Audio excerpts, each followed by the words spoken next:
जय हिंद। मैं हूं दानवीर और आप देख रहे हैं मेरा YouTube चैनल दानवीर सिंह। आज डिफेंस एक्विजिशन काउंसिल ने काफ़ी सारे हथियारों और सिस्टम्स के ऊपर मोहर लगा दी। अब उनको खरीदा जाएगा। इनके अंदर पिनाका रॉकेट्स की भी बात है, इसके अंदर स्पाइस बॉम्ब्स की भी बात है और इसके अंदर लॉइटरिंग मिनिशन और यूएवीज की भी बात है। इसके अलावा बहुत सारी और चीज़ें हैं जो कि इसके अंदर अप्रूवल के लिए आई थी और उनको अप्रूव किया गया है। लेकिन हम सिर्फ और सिर्फ स्पाइस 1000 किट के बारे में बात करेंगे क्योंकि बहुत ही इंटरेस्टिंग वेपन सिस्टम है। तो वो मैं आपको समझाऊंगा। मेरे पीछे इंटरेक्टिव बोर्ड के ऊपर जो इमेज लगी है वो इसी वेपन सिस्टम की है। ये है डम बॉम्ब को स्पाइस 1000 किट के साथ में कन्वर्ट किया गया है। तो ये क्या आपको दिख रहा है ये समझते हैं। सबसे पहले ये विंग्स हैं जो कि फोल्डेबल हैं, पीछे को फोल्ड हो जाएंगे और एयरक्राफ्ट में लग जाएंगे। जब इनको ड्रॉप करा जाएगा तो ये रिलीज होगा। रिलीज होने के बाद में दोनों विंग्स जो हैं खुल जाएंगे, तो इससे इसको ग्लाइड मिलेगा। ये हैं पीछे फिन्स जो इसके लेफ्ट और राइट के मूवमेंट, ऊपर नीचे के मूवमेंट को कंट्रोल करेंगे। ये फिन्स मूविंग है, वेरएज जो विंग्स हैं ये ऊपर, ये मूविंग नहीं है, ये सीधे ऐसे ही रहेंगे। ज़्यादा से ज़्यादा स्पीड बढ़ाने के लिए, अगर डिस्टेंस कम है, स्पीड बढ़ाने के लिए इनका एंगल जो है वो ज़रूर शिफ्ट हो सकता है। स्वीपिंग भी हो सकता है, फुल्ली ओपन जिस फॉर्म में भी दिख रहा है ये भी हो सकता है। और इसके आगे जो आप ये देख रहे हैं, ख़ास तौर से ये ग्रीन कलर का जो ये पोर्शन आप देख रहे हैं, ये है सीकर। इसके अंदर सीकर है, नेविगेशन, गाइडेंस, पूरा सिस्टम जो है यहाँ पर है। तो ये कह सकते हैं कि स्पाइस 1000 का जो ब्रेन है वो यहाँ है और जो हाथ और पैर हैं वो ये हैं। और ये नॉर्मल बॉम्ब, जिसको डम बॉम्ब कहा जाता है, यानी कि ऊपर से हवा में से इसको सीधा ऐसे गिरा दिया जाए तो सीधा आके ग्रेविटी के दम पर ये नीचे गिरेगा और टारगेट के ऊपर ब्लास्ट करेगा।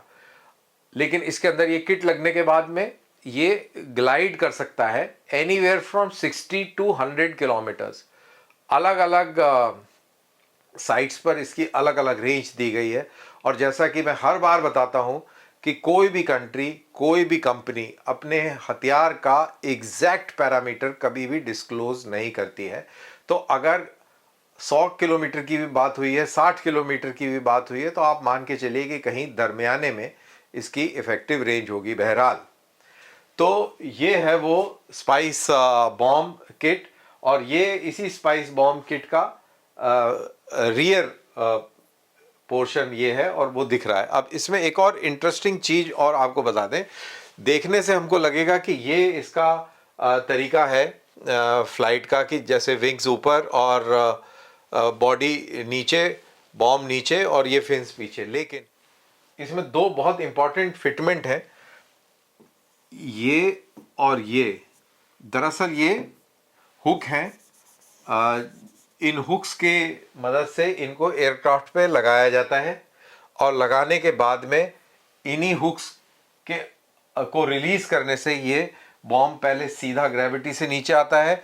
इसी दौरान विंग्स खुलते हैं और इस कॉन्फ़िगरेशन में, जिस कॉन्फ़िगरेशन में आप ये देख रहे हैं, इस कॉन्फ़िगरेशन में ये फ्लाइंग करते हुए, उड़ते हुए अपने टारगेट की ओर जाता है। अब इसके अंदर एक और है कि जैसे हम इसी तरीके की एक किट आती है साफरान की भी, उसके बारे में बात नहीं करेंगे, आउट ऑफ सिलेबस है। लेकिन इतना बताऊंगा कि उस किट के अंदर और कई सारी और भी किट है जिसके अंदर पीछे रॉकेट बूस्टर भी लगा होता है, यानी कि उसके अंदर और भी ग्लाइड की क्षमता बढ़ जाती है। बेसिकली आप कह सकते हैं कि एक बहुत ही लो कॉस्ट मिसाइल ऑप्शन बन जाता है वो। बहरहाल, तो उसकी हम बात नहीं कर रहे। अब बात करते हैं कि विकिपीडिया पे इस वेपन सिस्टम के बारे में क्या कहा गया है। तो ये विकिपीडिया वाला पेज है और ये विकिपीडिया मैं इसलिए रेफर करता हूँ, तो ओपन सोर्स है और सारी जानकारी गलत नहीं होती। बट पूरी तरह एक्यूरेट भी नहीं होती। लेकिन हमने कौन सा इसके ऊपर रिसर्च करनी है, तो हमें तो वेपन सिस्टम की बेसिक अंडरस्टैंडिंग ही बनानी है, तो उसके लिए ये चीज़ पर्याप्त है।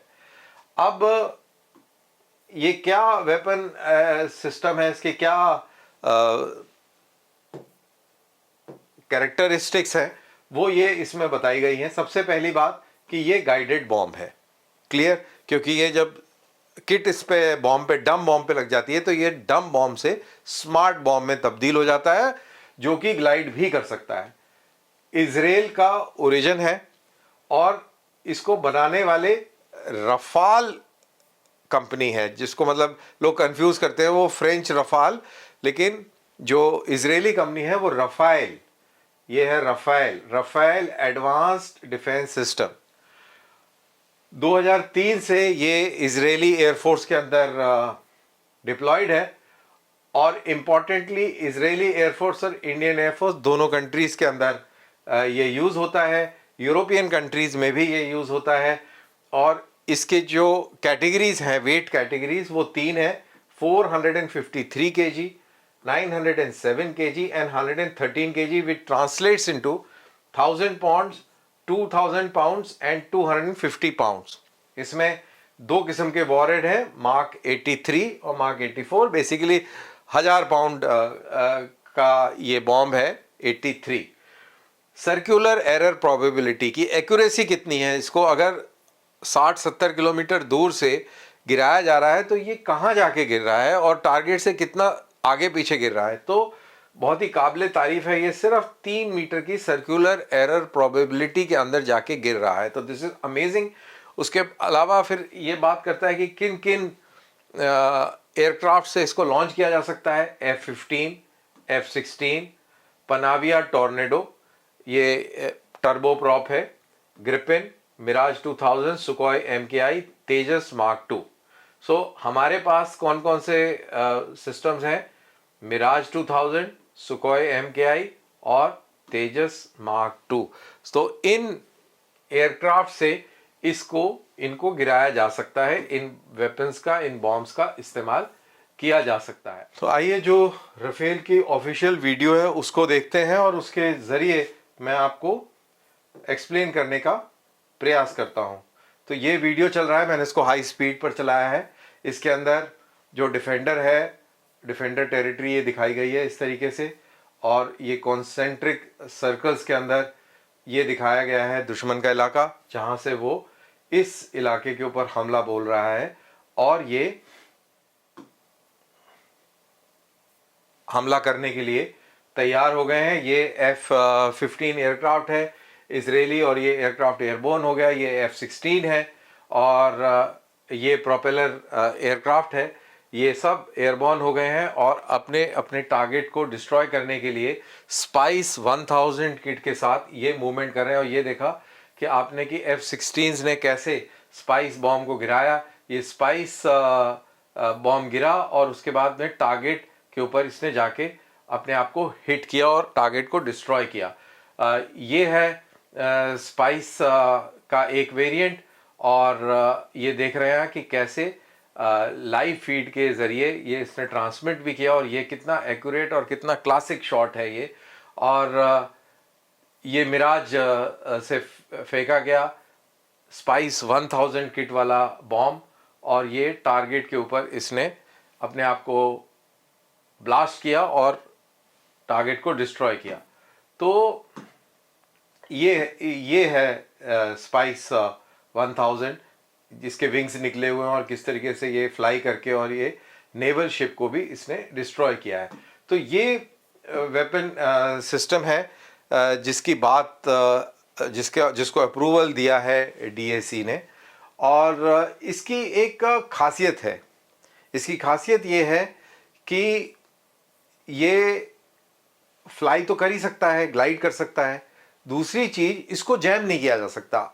अदरवाइज अगर ये GPS पर निर्धारित हो, आधारित हो, तो इसको जैम किया जा सकता है। सैटेलाइट्स को जैम किया जा सकता है, सैटेलाइट्स को डिस्ट्रॉय किया जा सकता है, तो नेविगेशन पे फर्क पड़ेगा। और स्पाइस 1000 ही नहीं, बाकी हर एक चीज के ऊपर उसका फर्क पड़ेगा। मिसाइल्स के ऊपर फर्क पड़ेगा, क्रूज मिसाइल्स के ऊपर फ़र्क पड़ेगा, एयरक्राफ्ट नेविगेशन के ऊपर फ़र्क पड़ेगा। तो इसके अंदर एक तो इनर्शियल नेविगेशन सिस्टम है और दूसरा ये टारगेट को आइडेंटिफाई करने के लिए ये पिक्चर को मिलाता है। इसके अंदर स्टोर कर दी जाती हैं टारगेट की फ़ोटोग्राफ्स और फोटोग्राफ आइडेंटिफिकेशन के ज़रिए ये अपने टारगेट को पहचान कर ध्वस्त करता है। तकरीबन 1000 टारगेट्स को इस पर्टिकुलर बॉम्ब की मेमोरी में फीड कर दिया जाता है और पायलट जब एयरबॉर्न होते हैं और जब उनको टारगेट असाइन होते हैं तो ये बॉम्ब्स को असाइन पायलट्स करते हैं सेफ एरिया से कि कौन कौन से टारगेट को एंगेज करना है और फिर एक निर्धारित पोजीशन पर जाकर ये बॉम्ब्स को रिलीज कर दिया जाता है और ये बॉम्ब्स अपने निर्धारित टारगेट जिसके अंदर कोऑर्डिनेट्स भी हैं, तो कोऑर्डिनेट्स भी है, इनर्शियल नेविगेशन कोऑर्डिनेट्स का इस्तेमाल करती है और लास्ट टर्मिनल फेज के अंदर फोटोग्राफ से और मेमोरी और रियल ग्राउंड की पोजीशन को देख के मैच किया जाता है, सीन मैचिंग होती है और जब वो सीन मैचिंग होती है उस हिसाब से फिर वो आइडेंटिफाई होता है टारगेट और उसके ऊपर अटैक किया जाता है।